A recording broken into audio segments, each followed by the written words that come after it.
So, భీముడికి ఇలాగా ఒక రకమైన కోపం వచ్చేస్తుంది. ఊగిపోతున్నాడనమాట భీముడు. బాధ ఉపపాండవులను చూసి. కళ్ళు ఎర్రగా అయిపోయాయి.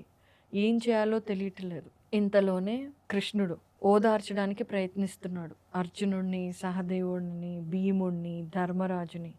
ముందు ధర్మరాజు దగ్గరికెళ్ళి, ధర్మరాజా, యుద్ధంలో క్షత్రియులు చనిపోవటం చాలా సహజం కదా! నీ కొడుకులైతే ఎవరున్నారో వాళ్ళు వీర స్వర్గాన్ని పొందారు. ఇక్కడ యుద్ధంలో చనిపోయారు. అలాగే నీతో పాటు ఈ రాజులు ఎవరైతే ఉన్నారో వాళ్ళందరూ చనిపోయారని నువ్వు బాధపడుతున్నావు కదా! బంధువులందరూ. వాళ్ళందరూ కూడా వీర స్వర్గానికే వెళతారు. కాబట్టి నువ్వు దిగులు చెందకు. నిన్ను నువ్వు తమాయించుకో అని చెప్పడానికి ప్రయత్నిస్తున్నాడు. ధర్మరాజుని, అర్జునుడిని వీళ్ళందరినీ కన్విన్స్ చేసి కొంచెం శాంతించమని చెప్పటానికి. ఇంతలోపే నకులుడు, ద్రౌపది వస్తారు. ఆవిడ రథంలో ఉంటుంది. రథం నుండి ఒక అడుగు కింద పెట్టి